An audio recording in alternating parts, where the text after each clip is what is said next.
Magandang gabi po Luzon, Visayas and Mindanao. DZRH2 Kumpanyas na po. Kami po ang inyong makakasama, Attorney Cam, Cheryl Adami Molina. At ako naman po, Attorney Rina Seco. Tuloy-tuloy sa pagbabalita. Tuloy-tuloy sa serbisyo. Sama-sama tayo, Pilipino. Magandang gabi sa Panyera. Magandang gabi sa iyo, Attorney Cam. At magandang gabi po sa mga taga-Coast Guard. Hello sa mga Coast Guard natin. Oo, mabuhay po kayo. Napakatapang, Attorney Cam. No? Sumakay sila ng bangka para putulin yung mga barriers na nilagay ng mga Chinese doon sa Bajo de Masinloc area. Ayan. Di ba mayroong din viral ngayon na isang mangingisda ang nakipaghabulan sa mga Chinese Coast Guard. Oo, since 2012 wala pong nakakalapit dyan sa area na yan. Kahapon or kanina ba yun? Kahapon yata, no? Ayan, lumapit na sila, nakalapit na sila, Attorney Cam. Pero since 2012 wala na nakakapangisda dyan sa loob, dyan sa may Bajo de Masinloc. That's actually, Attorney Cam, this is 120 nautical miles lang ang layo sa Philippine shore. So, ibig sabihin ito ay bahagi ng exclusive economic zone. Hindi po ito bahagi ng teritoryo ng Pilipinas, pero bahagi po ito ng exclusive economic zone. Anong pagkakaiba? We exercise sovereign rights over area, yung 200 nautical miles. Bahagi po ito. Kumbaga tayo ang may karapatan. Hindi tayo may-ari, pero may karapatan na mangisda, makinabang dyan sa area na yan. No? This is part of our exclusive economic zone.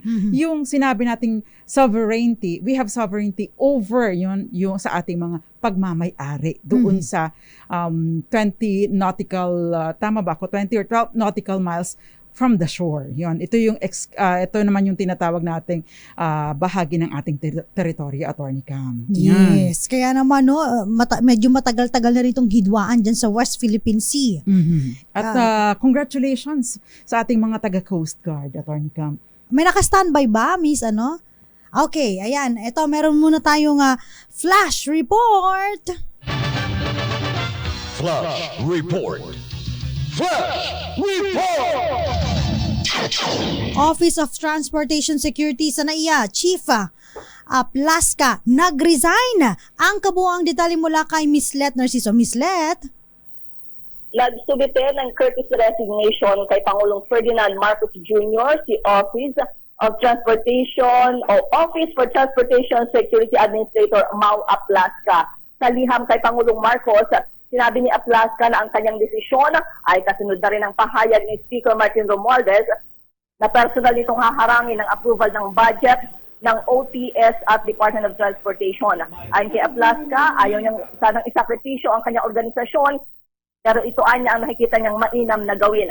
Iginiit nito na bilang administrator ng OTS, wala siyang ginawang mali kundi pangunahan ang kampanya laban sa corruption sa airports. Para sa kauna-unahan sa Pilipinas, DZRH, ito si Let Narciso, tuloy-tuloy sa pagbabalita, tuloy-tuloy sa serbisyo, sama-sama tayo, Pilipino. Flash report. Flash report! Maraming salamat, Miss Let Narciso. Ito yung Panyera, di ba? May connection doon sa kumain ng dolyar. Dolyar, $300. Lasa. Ano kayong lasa nun? Hindi pa tayo nakakatikim eh. Ayan. Wala, ayokong tikman. Parang ayoko rin tikman, Panyera. Naman, Anyway, balikan po natin yung ating pinag-uusapan kanina. So, yung West Philippine Sea, medyo mainit-init ngayon. Mainit talaga, Attorney Cam. No? And it's good that the government is taking a stand against China. It's 12 nautical miles yung bahagi ng ating territorial sea. Ayan. At ito, yung ating topic naman ngayon, may kinalaman naman po sa ating mga empleyado, sa ating mga manggagawa. Dahil ang ating topic ay yung katanungan natin kung meron bang matatanggap yung mga puwersahang pinagre-resign sa kumpanya. Kasi forced resignation. Yes. Pinilit, no? Akala mo voluntary resignation dahil nagsubmit naman ng resignation. Yung pala merong impluwensya, may puwersa, no? At siya ay napilitan lamang. Mag-resign ka na kung hindi. Ayan. Yan. Ay, may ganun pa. May mga ibang pagkakataon, Atty. Cam, mag-resign ka na para makatanggap ka pa ng separation pay. Pero wag po kayo maniniwala dahil hindi naman kayo makatatanggap ng separation pay kapag ka po kayo ay nag-resign. Maliban na lamang kung meron po kayong pinirmahan sa inyong kontrata to that effect o kaya naman nasa ilalim ng inyong collective bargaining agreement. Yan. So, okay na, RHTV. Pupunta tayo sa ating topic ngayon, talakayan ngayon. At para sa ating mga kababayan na gustong sumali sa ating Malakas Online promo. Yes, we have Malakas Online promo. Pwede po kayong sumagot sa ating DZRH Dos Compañeras bilang private message. Again, bilang private message sa DZRH Dos Compañeras. At ang sagot po niyan ay malalaman ninyo as we go along sa ating talakayan tonight. Oh, pero yung mga gusto nang humula, sige nga, tignan natin kung merong mga magagaling chumamba sa ating question. Although naging bahagi na naman kasi ito ng ating mga previous talakayan. I'm sure marami sa atin, especially ng ating mga suki, na alam na ito, Atty. Cam. Kaya naman ating Malakas Online question tonight, ano ang tawag sa persahang pagpaparesign sa isang empleyado? Yan. Kung alam niyo po ang kasagutan, DZRH Dos Compañeras Facebook page, doon po kayo sumagot. Yung ibang naghuhula dyan, ang sasagot niyan, forced resignation. I-Englishin. I-Englishin nyo lang kami, ha? Pero ano po yung tinatawag doon sa ating labor code at the same time sa ating mga jurisprudence. Ayan. Magandang gabi daw po, nakikinig present ngayon dahil day off niya si Ricardo Messina. God bless at mabuhay daw ang Dos Compañeras at yan ang ba yung ating nasa programa. New Zealand? Ikaw Oo ba yun? nga, ikaw ba yun? Kuskus Balungos. Magandang gabi sa iyo. Nasaan si Aunt May? Magandang gabi din sa iyo, Gael Enriquez. Sabi niya, mabuhay ang ating mga taga-cruiser. And of course, Boboy Puertos dyan sa Puerto Princesa City sa Palawan, Simon Beats, and ganyan din Eduardo Narvaez, Mami Belen Rivera, Kenneth Arevalo, and Tita Ami Miraflor Garcia, at maraming iba pa. Yan. Estrelita Reyes, good evening po. Dinya Asuncion Herman, dyan sa may Santa Maria, Bulacan. Daphne Padua, sa may San Del Monte, Bulacan naman po. At sa Taguig City, si Kuya Jerry Noel Sumailo, good evening. And Miss Marilu de Guzman. Yan. Miss Marilu, magandang gabi sa iyo. At syempre yung mga nakikinig din po sa ating DZRH Dos Compañeras Facebook page. Naku, napakadami, binati ka na sila, Atty. Cam. Thank you so Ayan. much po. Nakakatawa yung tama ang sinabi mo, may sumagot nga, forced resignation. Si Bea Macanta, sabi niya, thanks po, nakuha na po yung prize ko. Oy, congratulations. Congratulations. Ganon din si Justin Benaflor. Magpapakape yan. Ayan, nakuha na rin ni Justin Benaflor yung kanyang premyo kahapon. Wow. Ay, ang bilis mo Atty. Cam. Siyempre. At sa mga gusto pa pong mag-share ng ating Facebook Live, hanapin nyo lamang po kayo kami sa DZRH News, DZRH News Television, at DZRH Dos Compañeras Facebook page. Live din po kami sa YouTube. Yes, and of course at DZRH TV 4K live stream. Pinapa-shoutout ni Glendale Ace, si Marlo Acohido. Yan, magandang gabi po sa inyo. Yes. At syempre pag pinag-uusapan po natin yung mga dismissal, no, yung pagpapaalis sa empleyado sa kumpanya, lagi pong pumapasok yung tinatawag natin na security of tenure. Yan. Ano ba yung security of tenure na ito, no? Ito po ang syempre yung mga regular na empleyado po, no, ay mananatiling empleyado sa kanyang pinagtatrabahuhan, maliban na lamang kung ang kanyang serbisyo ay natanggal sa mga kadahilanan na sinasaad po sa labor code. Yan, meron tayong tinatawag na just and authorized causes. Ito pang mga ito, itong security of tenure, alinsunod na din sa Bill of Rights natin, yung tinatawag na no person, yung sinasabi, shall be deprived of his life, liberty, and property without due process of law. Yes. Dapat may other than may batayan or basehan, dapat ay nasusunod sa proseso. Kaya hindi ka basta-basta pwedeng tanggalin. Kahit pa ikaw ay nagkasala, merong prosesong sinusunod at nakasaad yun sa batas. Ayan. Yan. Kaya yung mga HR po, yung mga nasa kumpanya na nagsiserve ng mga notice, no, importante rin po ito na makinig po kayo sa amin. Yan. Kung paano nga ba. Baka kasi hindi nyo alam, ma-technical kayo.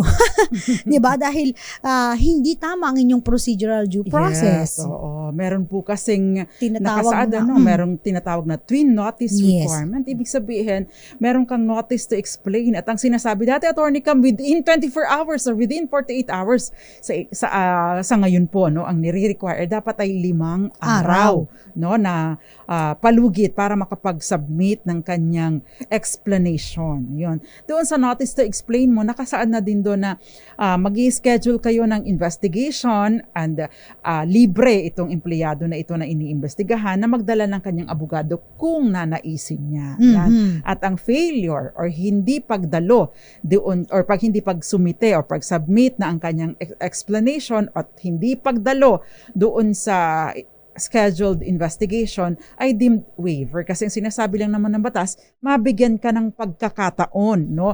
Na magpaliwanag. Kung pinalagpas mo yung pagkakataon, problema mo Nako, yan. Kaya wag tutulog-tulog sa inyong karapatan. Yes. So, ang binabanggit dito, no, kapag magtatanggal po ng isang empleyado, dalawang proseso, isang substantive tsaka procedural. Yung kaninang binanggit ng aking panyera, procedural. Yung substantive, ito yung naunang binanggit niya, yung dapat basihan ng authorized causes o kaya yung just causes. Just causes. Ayan. Hindi po nagtatapos sa isang notice. Sa pagkatapos po nun, magbibigay sila ng investigasyon. Yes. Kung walang investigasyon, hindi nag-submit, just the same.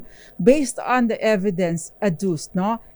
Gagawa po ng kumbaga notice, no, yung anong findings nitong HR or ng investigating committee at saka doon ano yung malinaw na ilalapat doon ano yung desisyon base sa mga circumstansya at ano yung basihan, no, saan nag-uugat, bakit, ano yung batayan ng pagtatanggal, anong batas doon sa kumpanya or company rule. Yan. Yes. At syempre pag dismissal, pumapasok din po dyan yung tinatawag natin na constructive dismissal, no? Yes. Ito yung hindi voluntaryong pagre-resign sa kumpanya, ibig sabihin na puwersang umalis, Pinilit. O pinilit, kaya naman ay ginipit, Attorney Cam, tinanggalan ka na ng table. o kaya dinimote ka. Oo. O Diba? kaya tinanggal na yung tinanggal na yung posisyon mo. Ay, naku po. Wala ka na. Hindi ka na binibigyan ng ng assignments. O kaya diba? hindi ka pinapapasok ng employer, di ba? Ayan. Ang tsakit naman no, ano yun. So ikaw ay mapipilitan na lang, parang kulang na lang sabi, oy, mag-resign ka na. O kaya naman, minsan sinasabi, mag-resign ka na din talaga. Oo. Mag-resign ka na din kasi tatanggalin ka. Mamili ka. Mamili ka, tatanggalin ka. Masisira ang record mo. Oo, so mata-terminate ka. Ito yung tinatawag na constructive Dismissal. dismissal. Na katumbas din naman ay Illegal dismissal. Oh, ang dami nang nakikinig. Ang gagaling mga humula na ng sagot sa ating Malakas online promo. Pero magbabalik pa po kami. Ilan pa pong mga paalala. Diyan lamang po kayo dahil pag-uusapan po natin yung pagpuwersahan na pagpapaalis sa mga empleyado na hindi po dapat ginagawa ng ating mga employer. Sabi pirmahan mo to. Oo, di ba, no? Oo, wag ka nang pumasok bukas. O kaya, no, diba? sila na gumawa ng resignation mo, pipirma ka na lang talaga. Oo, yan. Di ba, no? Kadalasan nangyayari yan, Attorney Cam, sa mga mga employer na hindi maganda ang practice sa kanilang tanggapan or sa kanilang kumpanya. Kaya naman makinig sa Dos Kumpanyeras dahil lamang po ang May Alam. Kasama pa rin po ang mga panyera ng bayan, Attorney Cam, Cheryl Adami Molina. At ako naman po, Attorney Rina Seco. Kami po ang Dos Kumpanyeras. Dos Compañeras. Dos Compañeras. DZRH Dos Kumpanyeras, kasama pa rin Attorney Cam, Cheryl Adami Molina. At ako po, Attorney Rina Seco. Ayan, sabi ni Emil Ramos, mga very informative ang inyong programa. New listener po ako. At ang gaganda nyo pala. O, di ba? At syempre, yung mas ko. yung mas mo daw. Pagbigyan nyo na po ako. Ayan, sabi ni Apolinario Madrisa, good evening po, watching from New Zealand. Salamat po sa programa. Marami po kaming natututunan. Ayan, dahil pinag-uusapan po natin ang tungkol sa mga empleyado na napipilitan na sila po ay mag-resign. Kapag sila po ay napipilitan mag-resign, tinatrato po ito bilang isang constructive dismissal o yung illegal dismissal. Yes. Yan. So, ang pagkakaiba lang po ng illegal dismissal sa constructive dismissal, although Attorney Cam, pareho lang din naman sila ng epekto.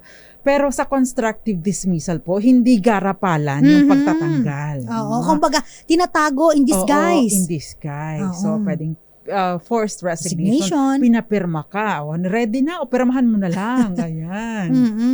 At syempre, yung iba naman, no, yung sabi nga namin kanina, tinanggalan na ng lamesa, as if parang wala na siyang trabaho Parang wala na talaga. siyang trabaho. O hindi ka na binibigyan ng assignment. Yan, di ba? Ang saklap nun. Feeling mo, kahit sumisweldo ka, feeling mo useless ka. Diba? Kapag wala ka ng ginagawa sa kumpanya, iba, humanda-handa ka na. Wala ka. Alam mo na, ang kasunod niya, Attorney Cam. Correct. Diba? At tandaan po ninyo kapag halimbawa po, mga employer, makinig ha, nag-claim ng constructive dismissal ang inyong empleyado, kayo po ang magpapatunay na yung ginawa po ninyo, no, yung action na ginawa ninyo ay hindi nagko-constitute o hindi hindi pumapasok doon sa constructive dismissal. dismissal. Oo. Yan. Yan. Nasa inyo ang burden of proof. Mhm. Kasi itong pong constructive dismissal, halimbawa forced resignation, hindi po yan voluntary resignation. Ibig sabihin, hindi bukal sa loob, hindi kusang loob.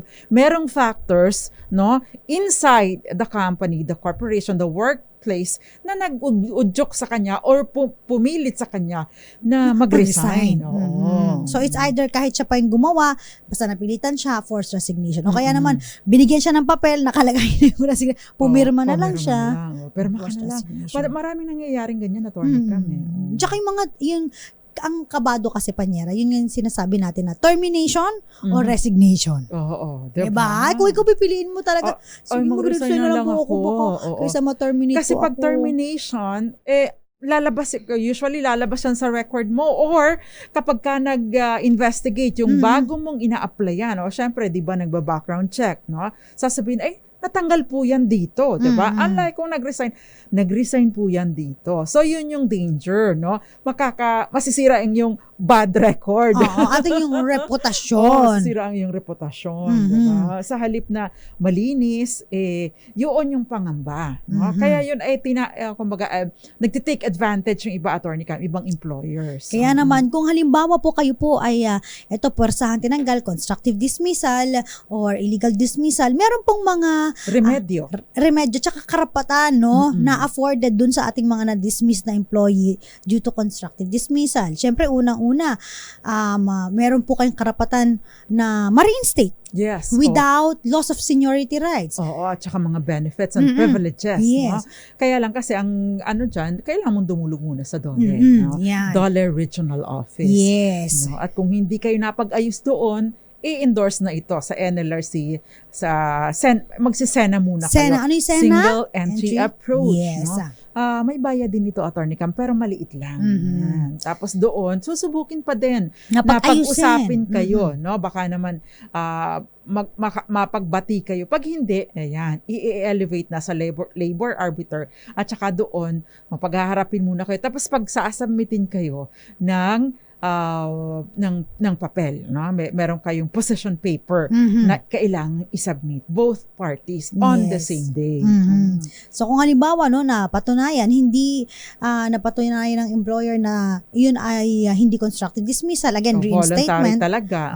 Nagsinungaling sa empleyado, wala na pong matatanggap. Pero pag napatunayan, no, na nagkaroon ng constructive dismissal, may maraming dapat na matanggap, Attorney Cam, itong empleyado na ito. So yung kasama na yung binanggit namin, yung mga benefits niya, kung tumatanggap siya ng ganitong allowance, so hindi mawawala yun. Kung ganito ang ranggo niya, so hindi pwedeng mawala din at yun. kung halimbawa, Attorney Cam, nagkaroon na ng increases and it's government mandated increase, dapat yung effective doon sa from the time of the effectivity of that increase, dapat kasama siya doon. Bahagi ito ng kanyang back wages, no, na dapat na matanggap. At ngayon naman, kung halimbawa, sabi ng empleyado ay ayaw niya nang bumalik, no? Ayaw niya nang ma-reinstate dahil strain ang relationship, hindi na maganda dahil baka pag bumalik siya, pag-inita na naman siya at maulit na naman yung pagtatanggal ng mga gamit niya tsaka lamesa niya. Oo, na-traumatized na si employee. Oo. So, pwede siyang mag-request ng in lieu of reinstatement, yung separation pay na tinatawag natin. Posible din ito, Attorney Cam, no? Kapag wala ng ibang available na posisyon dahil na-fill out na ng ibang tao. Kasi syempre, hindi rin naman pwedeng habang buhay o habang hindi pa natatapos yung kaso ay bakante yung pwesto na yun. Dahil syempre may mga functions din na kailangan i-accomplish. Ayan. Yes. So yung separation pay, 1 month pay for every year of service. So yun ang kanyang Yung 6 matatanggap. months ay considered na 1 year. Yes. Ayan. At syempre, Damages. yan, damages and full back wages. Oh, yan. full back wages. Ayan. So, yun po yung mga matatanggap po ng mga napuwersang mag-resign. Or pinilit na Pinilit na mag-resign ng mga empleyado. Tinanggalan ng lamesa kaya nag-resign. Wala pa namang, ikaw ba, Panyera, may Meron na ako na-experience na gano'n, oo. na nag-resign. Hindi ako. Hindi nag-resign. Hindi ako. Pero may nahawak na ako na gano'n. Isang masarap na steak.